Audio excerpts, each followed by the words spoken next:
मैं रवि कुमार, स्वागत है आपका रेनेसा आईएएस में। चलिए हम लोग आज जेपीएससी के नियमावली पर बात करते हैं, क्योंकि नियमावली के संदर्भ में बहुत सारे मेरे पास ऐसे मैसेजेस आए कि नियमावली अच्छी तरीके से समझ में नहीं आ रहा है, इसमें उम्र सीमा से रिलेटेड क्या है, क्या दिया हुआ है, किस तरीके से सिलेक्शन होगा, आरक्षण है या समाप्त हो गया, है ना। इस तरीके के बहुत सारे प्रश्न थे। तो मैंने आपको पहले भी कहा था कि नियमावली जब स्पष्ट रूप से बाहर आते हैं तो उसके बाद मैं वीडियो बना करके नियमावली को अच्छे तरीके से समझा दूंगा। जैसा कि आपको पता है, राज्यपाल महोदय के द्वारा नियमावली जो सिविल सेवा की नियमावली है उस पर अनुमति प्रदान कर दी गई है। तो उसके उन पहलुओं पर हम लोग आज चर्चा करेंगे जो नए संशोधन हुए हैं और जो कॉम्प्लिकेटेड हैं, है ना। नॉर्मल चीज़ों पर हम लोग आज चर्चा करने वाले नहीं हैं। जहाँ जहाँ आप कन्फ्यूजन में हैं उन्हीं पक्षों पर चर्चा की जाएगी। उसके बावजूद भी कोई कन्फ्यूजन रह जाता है, कमेंट बॉक्स में आप कमेंट कीजिए, मैं अपनी ओर से दूर करने का प्रयास करूँगा, है ना। और जेपीएससी की तैयारी करनी हो, चाहे बैकलॉग की 11th जेपीएससी की, आप 9661163344 पर मैसेज करके डिटेल प्राप्त कर सकते हैं। पेड कोर्स चल रहे हैं और काफ़ी तीव्र गति से वहाँ पर क्लासेस होते हैं, टेस्ट होते हैं, उसका लाभ उठाइए। इसके अलावा सीडीपीओ प्रारंभिक परीक्षा और सिजिल पेपर 3 के भी क्लासेस चल रहे हैं। सीडीपीओ मेंस के बहुत जल्द ही क्लास शुरू होने वाले हैं एलएसडब्ल्यू ऑप्शनल के साथ। अब आते हैं हम लोग नियमावली पर। जो झारखंड का सिविल सेवा नियमावली है उसमें अब इतनी स्पष्टता प्रदान कर दी गई है कि अब इसकी संभावना समाप्त हो गई है कि यह मामला अब न्यायालय में जाएगा। इसलिए आप लोग अब एकदम निश्चिंत होकर के तैयारी कीजिए और अपने आप पर कंसंट्रेट हो जाइए। अब मामला कोर्ट नहीं जाने वाला, हर कोई ले भी जाते हैं तो कोर्ट से रिजेक्ट हो जाएगा, क्योंकि अब पूरी तरीके से नियमावली में स्पष्टता सरकार के द्वारा ला दी गई है। यह सरकार का निश्चित रूप से एक प्रशंसनीय कार्य है। कैसे, यह आप समझेंगे पूरे वीडियो को देखने के बाद। इस वीडियो को पूरी तरीके से ध्यान से देखिए, पूरी तरीके से समझ में आ जाएगा और आपको भी लगेगा कि यह नियमावली निश्चित रूप से सरकार के द्वारा काफ़ी बेहतर बनाया गया है। सबसे पहले जो नियमावली में जो नए चेंजेस लागू किए गए हैं दूसरे संशोधन के नाम से, एज तो आपका पता है झारखंड में 21 से 35 साल तक है, क्लियर। उसी को लिखा गया है कि एज जो होगा 21 से 35 साल होगा और जो उम्र सीमा का निर्धारण होगा, जिस ईयर का विज्ञापन होगा उस ईयर के 1 अगस्त को आपका विज्ञापन का जो आपका कट ऑफ तिथि दिया जाएगा। लेकिन यहाँ पर कहीं भी कुछ ये नहीं स्पष्ट अभी किया गया है कि न्यूनतम और अधिकतम उम्र सीमा किस तिथि से निर्धारित की जाएगी, है ना। यानी कि यह सिंपली आपका बताया गया है कि अगर 2024 में वैकेंसी आता है तो एज का कट ऑफ जो है 1 अगस्त 2024 होगा। यह न्यूनतम उम्र सीमा के लिए होगा। अधिकतम उम्र सीमा के लिए क्या होगा, है ना, उसके बारे में कोई भी जानकारी नहीं दी गई है। लेकिन सीडीपीओ की वैकेंसी हो, कांस्टेबल की वैकेंसी हो, सीजीएल की वैकेंसी हो, सारे में 1 अगस्त 2019 रखे गए हैं। इसलिए आप आशा रख सकते हैं कि सरकार के द्वारा 1 अगस्त 2019 तो रखा ही जाएगा। 17 और 18 के बारे में आप लोग सरकार पर दबाव बना सकते हैं, है ना। तो हो सकता है कि सरकार उसके लिए भी राजी हो जाए, चुनावी मौसम है, क्लियर। तो एज कट ऑफ जो है आपका 15 से 35, 21 से 35, और ये आपका नॉर्मली हर नियमावली में इसी तरीके से रहता है। जो छूट मिलना रहता है वैकेंसी में ही पता चल पाता है, इसलिए उसका इंतजार कीजिए। अब जो है आपका परीक्षा का जो नियमावली है उसके कुछ पहलुओं पर हम लोग चर्चा करते हैं। सबसे पहले प्रारंभिक परीक्षा पर चर्चा करते हैं। तो प्रारंभिक परीक्षा में जो आपका होगा 15 गुना सिलेक्शन होगा टोटल, है ना। और जैसे मान लीजिए कि 100 सीट्स है तो नियमावली के अनुसार टोटल 1500 कैंडिडेट का एक सिंगल कट ऑफ के तहत सिलेक्शन होगा। उसमें फिर देखा जाएगा कि सभी कैटेगरी से जितने जितने सीट हैं 15-15 गुना आए या नहीं आए। मान लीजिए कि 100 सीट है तो ईडब्ल्यूएस का ही रख लेते हैं कैटेगरी में, तो 10 सीट उनको मिलेगा, तो 10 का 15 गुना 150 होगा। अगर उस 1500 में ईडब्ल्यूएस के 150 कैंडिडेट अपने आप आ गए हैं तो उनके लिए कट ऑफ को डाउन नहीं किया जाएगा। लेकिन अगर 125 आए हैं तो 25 कैंडिडेट को और शामिल करने के लिए कट ऑफ को डाउन किया जाएगा। लेकिन इसी तरीके से SC ST OBC के लिए भी होंगे, है ना, दिव्यांग के लिए भी होंगे। लेकिन कट ऑफ पहले वाले नियमावली में था कि 8% तक ही डाउन होगा, लेकिन अभी ऐसी कोई भी सीमा नहीं है। लेकिन एक सीमा है ना, कि प्रत्येक वर्ग के लिए कुछ कुछ क्वालिफाइंग न्यूनतम मिनिमम क्वालिफाइंग मार्क्स हैं। जैसे आपका आदिम जनजाति के अभ्यर्थियों के लिए 30% है, महिला SC ST के लिए 32% है, BC1 के लिए 34% है ना, BC2 के लिए 36.5% है और जनरल AWS CTC के लिए 40% है। तो कट ऑफ तो डाउन होगा, लेकिन इस परसेंटेज से नीचे नहीं डाउन होगा। क्लियर? तो यहाँ तक जाने की ज़रूरत ही नहीं पड़ेगी, है ना, उससे पहले ही सारे कैंडिडेट मिल जाएंगे। तो इससे स्पष्ट आपका एक चीज़ तो हो गया कि जो PT का रिजल्ट है उससे 15 गुना नहीं रहेगा, उससे ज़्यादा रहेगा, है ना, क्योंकि कट ऑफ तो डाउन करना ही पड़ेगा। इतना आइडियल कंडीशन नहीं होगा कि सारे कैटेगरी के 15-15 गुना जो है अपने आप आ जाएं, कुछ ना कुछ कमी रह ही जाएगी। उसके अलावा मान लीजिए कि जो भी कट ऑफ किसी भी कैटेगरी में जो भी निर्धारित होता है ना, और अगर उस नंबर उतना नंबर किसी और का कैंडिडेट का भी, जितने भी कैंडिडेट का है न्यूनतम कट ऑफ का नंबर, उस सबको शामिल कर लिया जाएगा। तो ऐसे भी आपका 15 गुना से कुछ ज़्यादा ही रिजल्ट, 10-15% ज़्यादा ही 20% तक भी रिजल्ट आपको एक्स्ट्रा देखने का मिल सकता है। यह भी झारखंड के अभ्यर्थियों के हित में ही है ना। आरक्षण आपका यहाँ पर कह सकते हैं कि नहीं दिया गया है, लेकिन एक चीज़ गारंटी हो गया है जो विवाद का कारण बनता था कि जनरल का जो कट ऑफ है उसके अपेक्षा कैटेगरी के कट ऑफ जो हैं कम रहेंगे। क्लियर?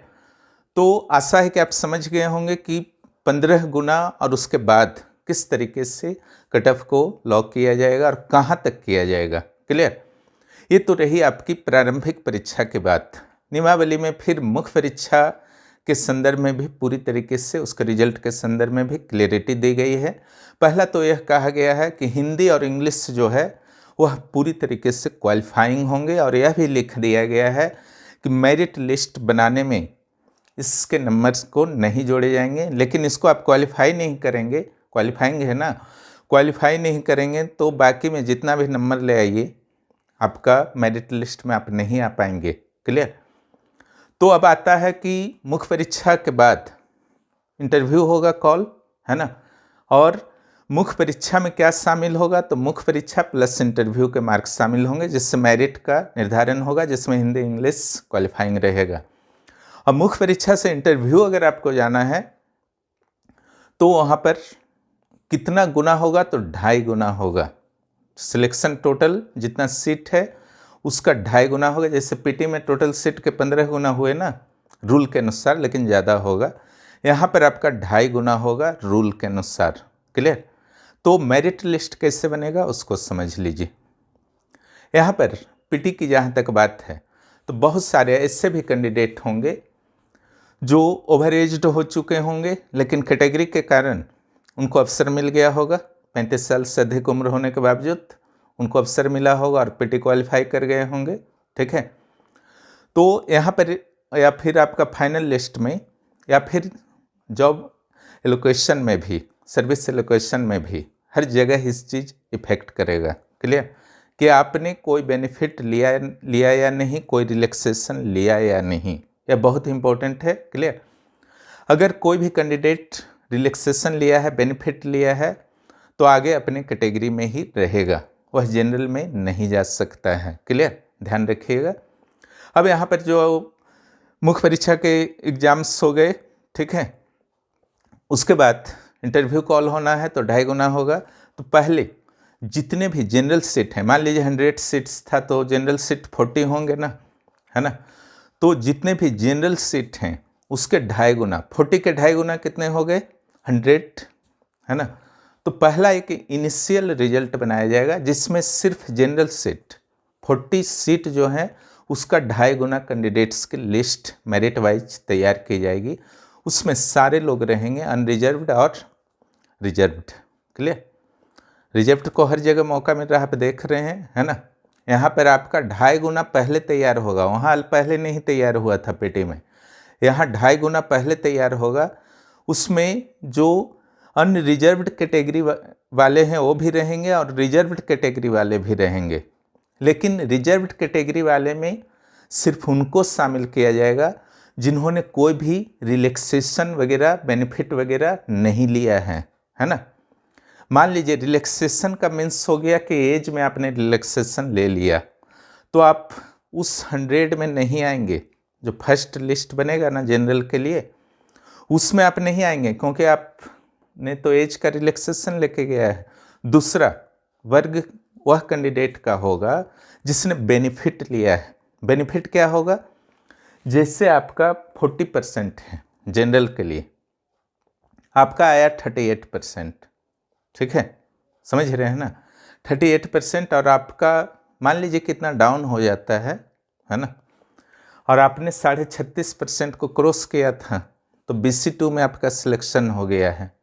उस स्थिति में भी आप जनरल जो आपका लिस्ट बनेगा, मेरिट लिस्ट 100 कैंडिडेट का जिनका इंटरव्यू कॉल होना है 40 सीटों के विरुद्ध, उसमें आप नहीं जा सकते, क्योंकि आप किसी भी स्टेज में जब बेनिफिट ले लेते हैं रिजर्व्ड कैटेगरी का, तो आप अगले स्टेज में जनरल में फिर नहीं इन कर पाएंगे। क्लियर हो रहा है? क्योंकि जनरल का जो मानक था उससे आप बाहर हो गए।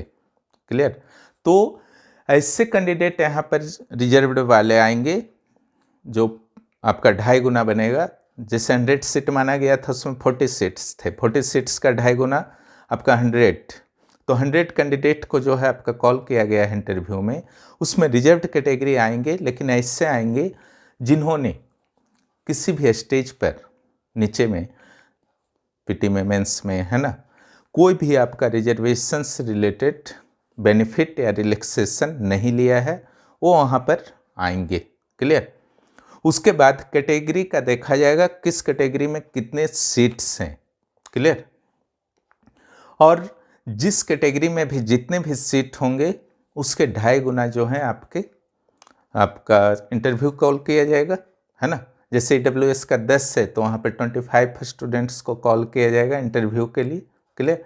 लेकिन इसमें यह ध्यान नहीं रखा जाएगा कि पहले वाले जो आपके 100 सीट्स में EWS कितने हैं, यानी कि रिजर्व्ड कैटेगरी वाले अगर अनरिजर्व्ड में चले गए हैं, क्लियर, यानी कि उन्होंने कोई भी बेनिफिट या रिलैक्सेशन नहीं लिया था इसलिए अनरिजर्व्ड में रहे, उसके बावजूद वहाँ पर कितनी उनकी संख्या हो गई है, वो आपका पूरी तरीके से जनरल कैंडिडेट वहाँ पर समझ लीजिए हो गए हैं। ठीक है? नीचे जो आपके हैं रिजर्व वाले, वहाँ पर आपका फिर से 2.5 गुना आपको ऑलरेडी मिलेगा। क्लियर? मान लीजिए कि 100 जो आपके सीट्स थे उसमें EWS वाले भी 4-5 चले गए हैं, तो भी नीचे 25 EWS का कॉल इंटरव्यू होगा, बाकी कैटेगरी में भी ऐसे ही होंगे। इस तरीके से आपका 2.5 गुना जो है इंटरव्यू कॉल होगा। क्लियर? मुख्य परीक्षा के आधार पर। अब इंटरव्यू जब आपका हो जाएगा तो फाइनल मेरिट लिस्ट के संदर्भ में भी नियमावली में पूरी तरीके से स्पष्ट रूप से प्रावधान किए गए हैं। यहाँ पर क्या किया गया है कि फाइनल मेरिट लिस्ट जो है आपका पहले आपका अनरिजर्व्ड जितने भी सीट्स हैं उनके लिए फाइनल मेरिट लिस्ट बनेगा। उसमें फिर से आपका जनरल भी आएंगे और रिजर्व्ड कैंडिडेट्स भी आएंगे। क्लियर? ऐसा नहीं कि जो जनरल में भरे थे वही आएंगे, ऐसा नहीं है। जनरल भी आएंगे और रिजर्व्ड कैंडिडेट भी आएंगे, लेकिन फिर वही शर्त है कि नीचे के किसी भी लेवल में आपने कोई भी रिलैक्सेशन या बेनिफिट नहीं लिया है, यानी कि 40% से ऊपर रहे हैं हमेशा, या 35 वर्ष तक की उम्र रही है कट ऑफ ईयर में। क्लियर? तो ये दोनों यानी कि रिलैक्सेशन हुआ, समझ गए ना, और बेनिफिट अगर किसी भी रिजर्व कैंडिडेट ने लाभ नहीं उठाया है तो उनका सिलेक्शन जो है अनरिजर्व में फाइनली हो सकता है। क्लियर? वहाँ पर हो गए। अब बाकी जो कैटेगरी वाले हैं अपने कैटेगरी वाले में सिलेक्ट हो जाएंगे अपने मेरिट के अनुसार। इस तरीके से फाइनली जितने भी सीट्स रहेंगे उतने कैंडिडेट का सिलेक्शन कर लिया जाएगा।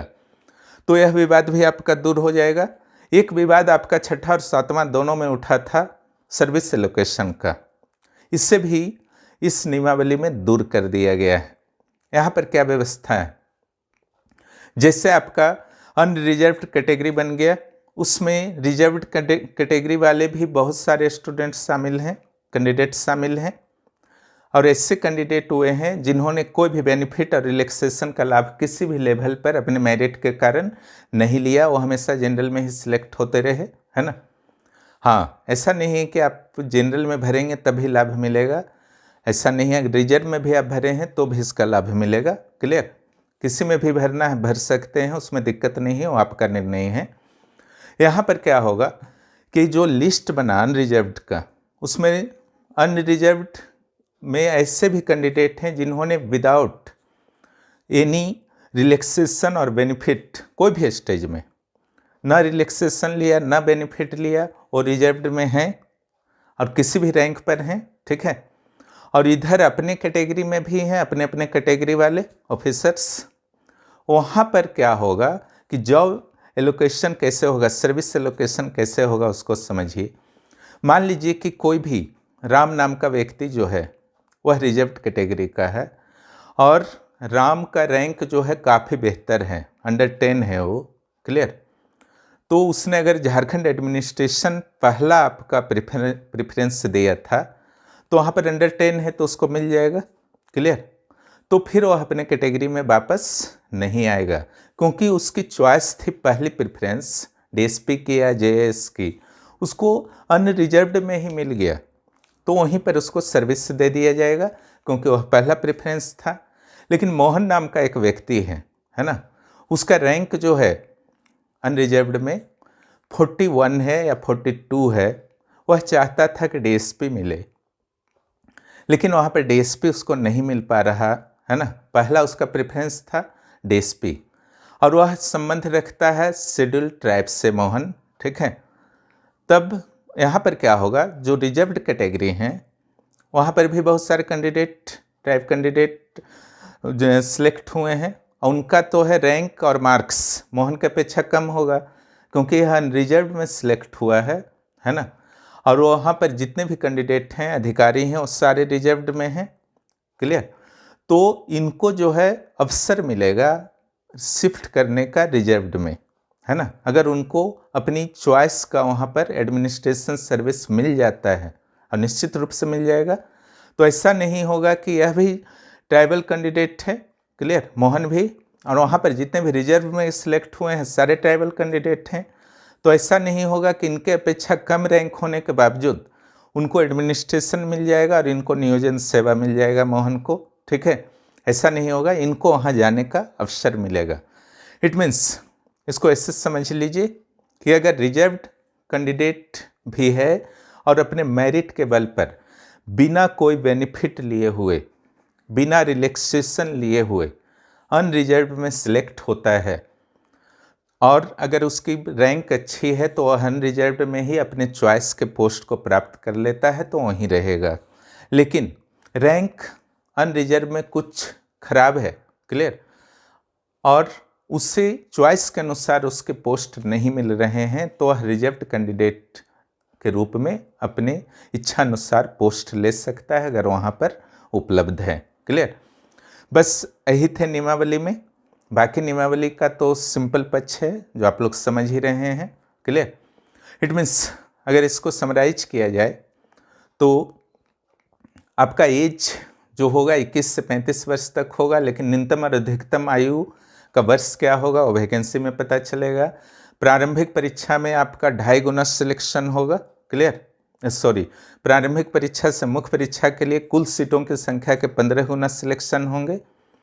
यह आपका सामान्य कट ऑफ के आधार पर ही होगा, लेकिन अगर कैटेगरी वाले जो भी हैं अपने जितने भी उनके सीट्स हैं उसके अनुसार वो 15 गुना नहीं होते हैं, तो उनके कट ऑफ को डाउन किया जाएगा। क्लियर, तब तक डाउन किया जाएगा जब तक कि वह न्यूनतम क्वालिफाइंग मार्क्स तक मैक्सिमम डाउन किया जा सकता है, उससे अधिक नहीं। क्लियर, और एक बार कोई भी कैंडिडेट कोई भी बेनिफिट किसी भी लेवल पर एग्जाम के, या तो आपका एज रिलैक्सेशन का लाभ ले लेता है, मार्क्स से रिलेटेड बेनिफिट का, न्यूनतम मार्क्स वाला बेनिफिट का, या कोई भी जो रिजर्व कैंडिडेट्स को ही मिलता है, तो फिर वो जनरल में किसी भी लेवल पर शिफ्ट नहीं हो सकता है।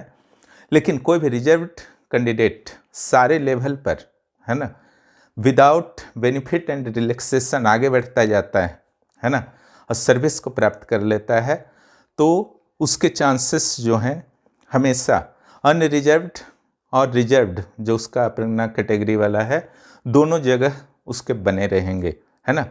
अच्छे मार्क्स लाने से इस तरीके से रिजर्व कैंडिडेट को लाभ मिलेंगे। और मुख्य परीक्षा का जहाँ तक बात है, इन इंग्लिश क्वालिफाइंग रहेगा, लेकिन एग्ज़ाम में बैठना ज़रूरी है। जो एक 33 या 30% है वो लाना ज़रूरी है। वहाँ पहला लिस्ट बनेगा जिसमें 2.5 गुना अभ्यर्थी, कुल जनरल सीट्स का 2.5 गुना अभ्यर्थी चयनित होंगे, और उसमें जो 2.5 गुना होगा उसमें अनरिजर्व्ड जो कोटा सीट है उसमें रिजर्व्ड कैंडिडेट भी शामिल होंगे। लेकिन अगर उन्होंने कोई भी रिलैक्सेशन या बेनिफिट पिछले स्तर में नहीं लिया हो, ने उसी स्थिति में अनरिजर्व वाले 2.5 गुने में शामिल होंगे।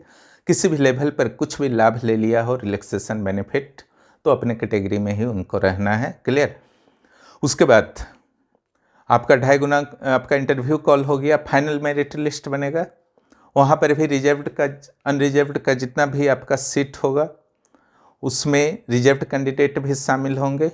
इसमें भी वही रिजर्व कैंडिडेट शामिल होंगे, चाहे किसी भी कैटेगरी के हों, AWS, BC, SC, ST, है ना, दिव्यांग। अगर उन्होंने कोई भी बेनिफिट या आपका रिलैक्सेशन पिछले किसी भी लेवल में नहीं लिया हो। क्लियर। उसके बाद जॉब एलोकेशन की बात है, सर्विस एलोकेशन की बात है, तो यहाँ पर भी रिजर्व कैटेगरी को सुविधा दी गई है ना। रिजर्व कैटेगरी अगर अच्छा रैंक लाया है और उसने जो पहला प्रेफरेंस दिया था और उससे अनरिजर्व्ड कोटा में ही, अनरिजर्व में ही उससे वह पोस्ट मिल जाता है तो वही रह जाएगा, है ना। लेकिन अगर वहाँ पर नहीं मिल पाता है उसको अपना चॉइस का पोस्ट, और उसके लिए संभावना है कि जो उसका रिजर्व्ड सीट है जिसमें वह शामिल अभी तक लाभ नहीं उठाया, उसमें संभावना है कि उसके चॉइस के पोस्ट मिल जाते हैं तो वह शिफ्ट कर सकता है। क्लियर। यानी कि दोनों जगह अफसर रहेंगे, है ना। तो किस कैटेगरी से फॉर्म को भरना है, अगर आप किसी रिजर्व कैटेगरी से आते हैं तो आपकी इच्छा पर है, कहीं से भी भरिए, इस पर कोई फर्क नहीं पड़ने वाला है ना। बस यहाँ पर फर्क तब पड़ेगा अगर आप लाभ उठाते हैं, मेहनत से आप अनरिजर्व्ड के जो भी पैमाने हैं अगर उसको हर स्टेज में फॉलो करते हैं, है ना, तो आपको अंत तक लाभ मिलेगा। लेकिन कहीं से भी आपको रोका नहीं जा रहा है, ना ही आपका अब रिजर्व्ड कैंडिडेट हैं तो आपका कट ऑफ जो है कभी भी जनरल से ऊपर नहीं जाएगा। इस तरीके की व्यवस्था कर दी गई है। तो पूरे नियमावली को मैंने समझा दिया, आप भी समझ गए होंगे कि यह न्यायालय में अब जाने वाला नहीं है, जाएगा भी किन्हीं के द्वारा ले भी जाया जाता है तो वहाँ से खारिज हो जाएगा। ठीक है, क्योंकि यह पूरी तरीके से नियमानुकूल बना दिया गया है और रिजर्व कैंडिडेट्स की जो शिकायतें थीं उनको भी यहाँ पर दूर कर दिया गया है। अब बारी आती है कि आप लोग अच्छी तरीके से तैयारी कीजिए, सेल्फ स्टडी भी कर सकते हैं, लेकिन काफ़ी लेट हो चुका है। अगर आप पूरी तरीके से नए हैं तो, है ना, अंडर गाइडेंस पढ़िएगा तो बहुत तीव्र गति से होगा और सफलता की संभावनाएं बढ़ती हैं। और गाइडेंस बेहतर होना चाहिए, और रेनेसा IAS जो है आपको एक बेहतर गाइडेंस उपलब्ध करा रहा है झारखंड में, इसका लाभ उठाइए।